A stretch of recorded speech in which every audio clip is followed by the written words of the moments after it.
Bienvenidos a esta segunda columna de Nacionalmente. Hoy, obviamente, especial momento más nefasto de nuestra historia, porque hoy traigo a la mesa cómo era la televisión en época de la dictadura, y que realmente fue marcada por un hecho fundamental, que fue el Mundial de Fútbol Masculino en 1978, que se hizo acá en Argentina.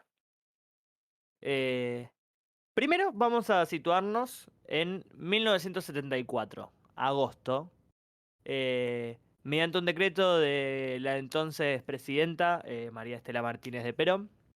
Había asumido hacía eh, 3 meses más o menos después de la muerte del general, y los canales de aire que en ese momento eran privados fueron intervenidos por el Estado Nacional. Esto se debió a que la licitación a las distintas empresas que ganaron eh, ese lugar en el aire en tiempos de dictaduras anteriores, obviamente, estaba repletísimo de irregularidades todo, y nunca se renovaron las licencias que se tendrían que haber renovado en 1973. Estas licencias no se renuevan, quedan estos canales de aire privados en una situación totalmente irregular hasta que en agosto de 1974 se decide intervenir. Entonces, a partir de ahí, los canales de aire, todos los canales de aire eran administrados por el Estado. 2 años después, 24 de marzo de 1976, em, María Estela Martínez es derrocada y esos canales de aire pasan a estar intervenidos por las Fuerzas Armadas. Canal 9 pasa a estar bajo el Ejército, Canal 11, hoy Telefe, por la Fuerza Aérea, y Canal 13 por la Armada. Mientras que Canal 2, hoy América, fue intervenido por el gobierno de la provincia de Buenos Aires.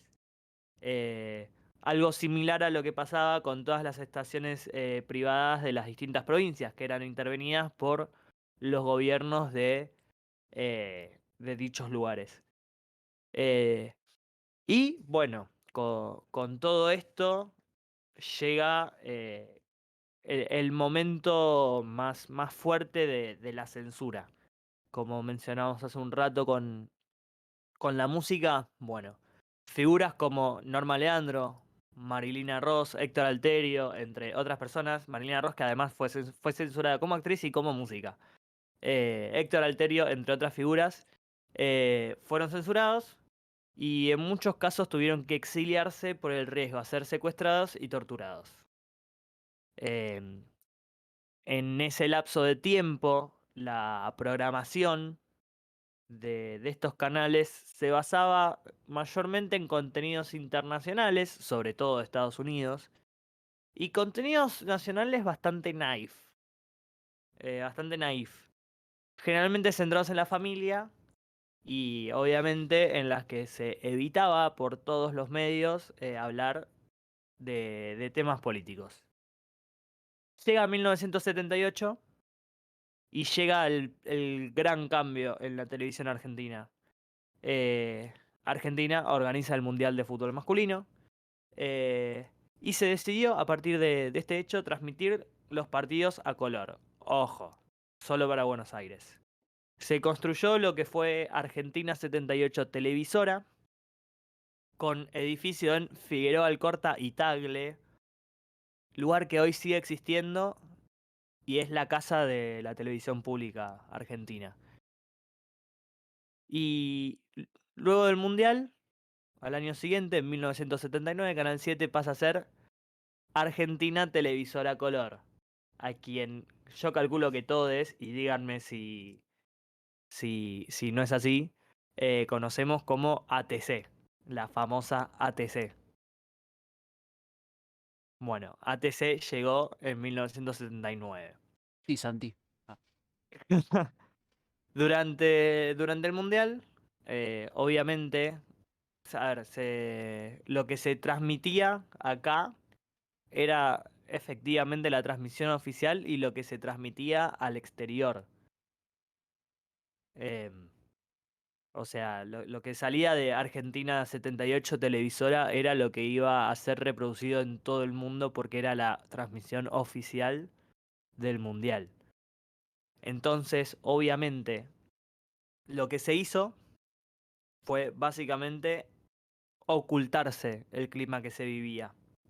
Eh, los secuestros, las apropiaciones, la represión, las marchas de madres y abuelas pidiendo por la aparición de sus familiares, todo eso estaba ocultado, no se mostraba, eh, para para mostrar, para montar una especie de show de acá no pasa nada, acá es todo normal, acá está todo bien.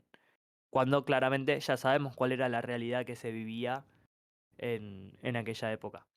De hecho, en pleno mundial, un medio holandés consigue testimonios de madres y abuelas en Plaza de Mayo.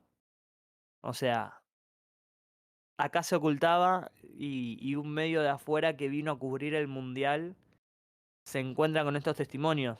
Los pueden encontrar en YouTube, son recontra conocidos, el archivo es recontra conocido y, y es algo muy importante.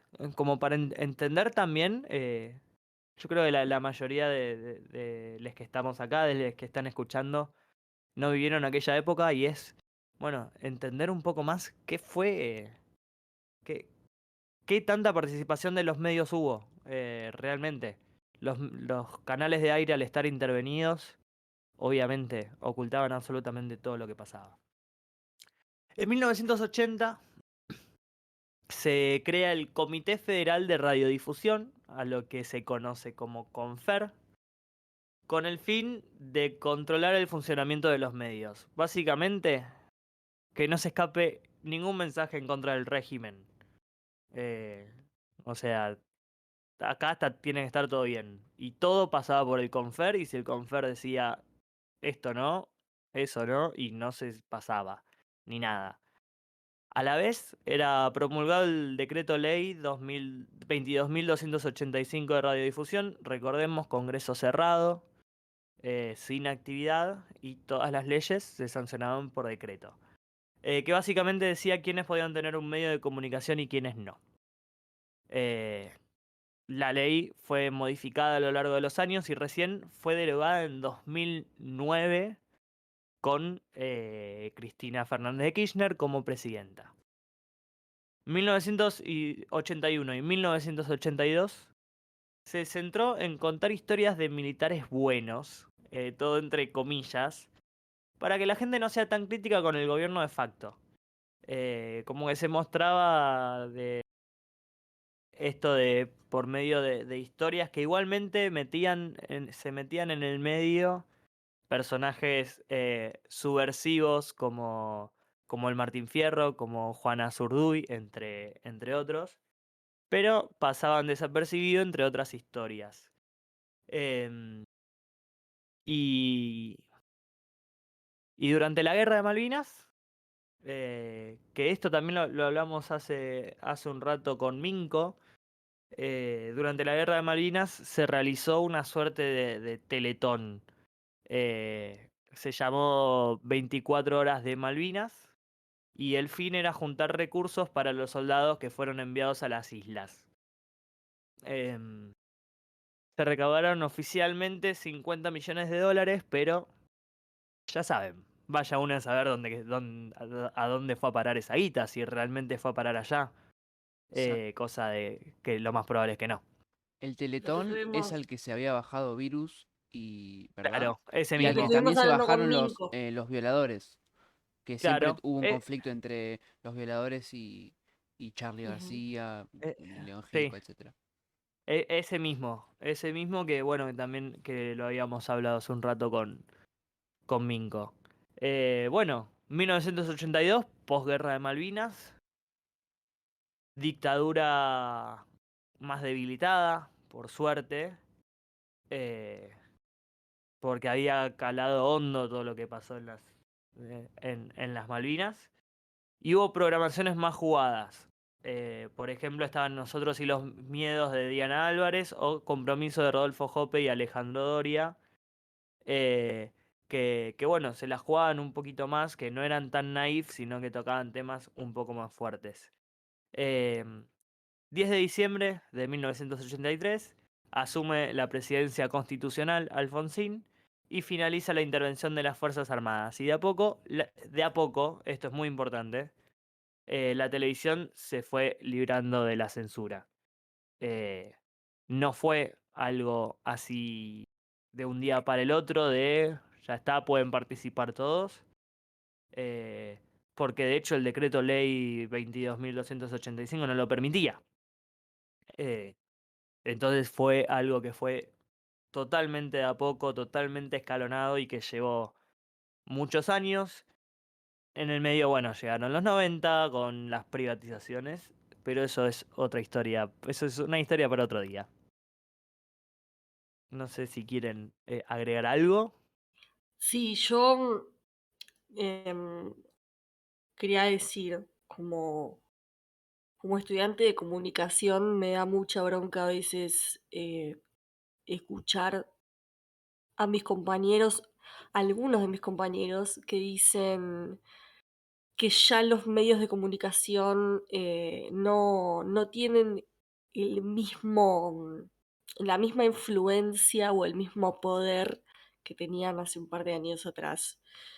Y debo de decir que están completamente equivocados. Manzana que no. Están completamente equivocados. O sea, la gente piensa que porque ahora tenemos redes sociales, todo esto se puede como cambiar y no, chicos, los medios de comunicación, no por algo el medio de comunicación es el cuarto poder.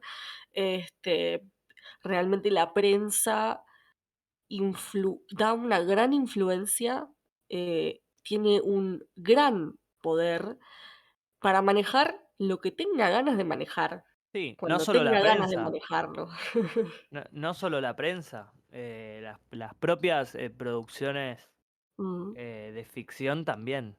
Sí, pero a lo que me refiero es que, la prensa, claramente estamos hablando de una prensa que es pagada, ¿no? Digo, Sí, o obvio. sea, quienes están Los detrás. famosos periodistas libres. Exactamente, quienes están detrás de un montón de medios de comunicación masivos, son quienes están, nada, detrás de su casa, sentaditos o tomándose un helado, sin hacer un choto, pero poner un montón de guita, y son quienes realmente manejan un montón de cosas, y no podemos decir al aire, así nomás, que los medios de comunicación masivos ya no son tan masivos y que no tienen la misma fuerza que tenían hace tantos años. No, No, es así definitivamente no es por Pero ahí. además, y no.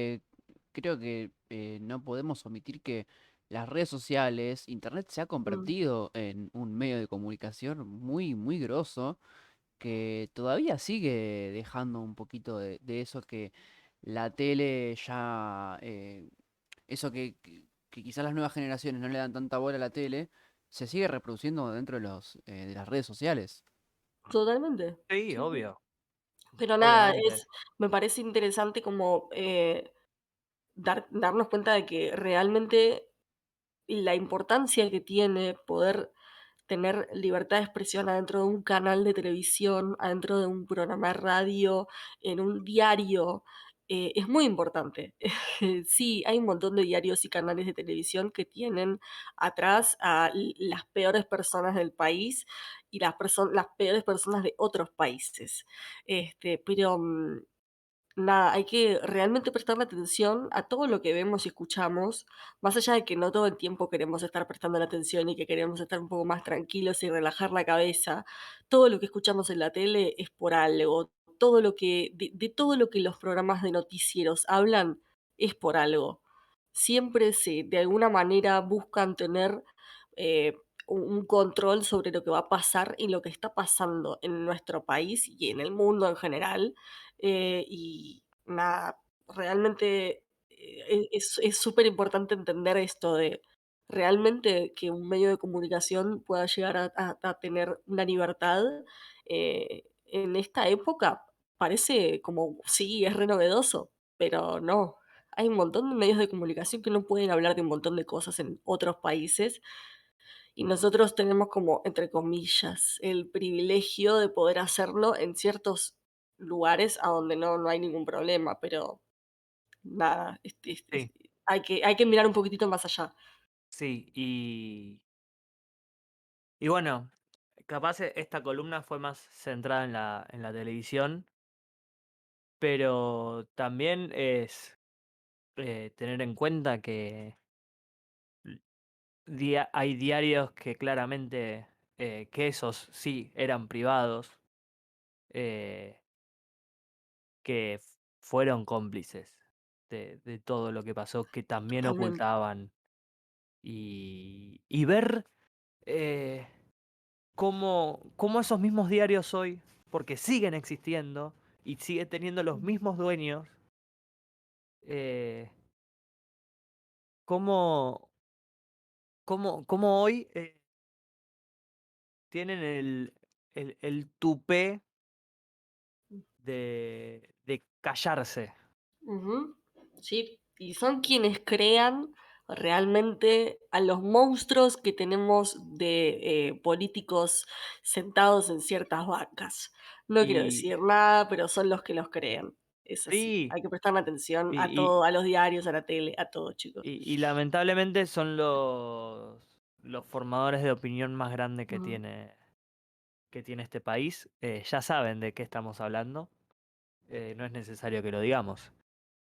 Pero, pero nada, es increíble cómo tienen el tupé y realmente me duele, me da bronca y se me hace un nudo en la garganta cada vez que lo pienso.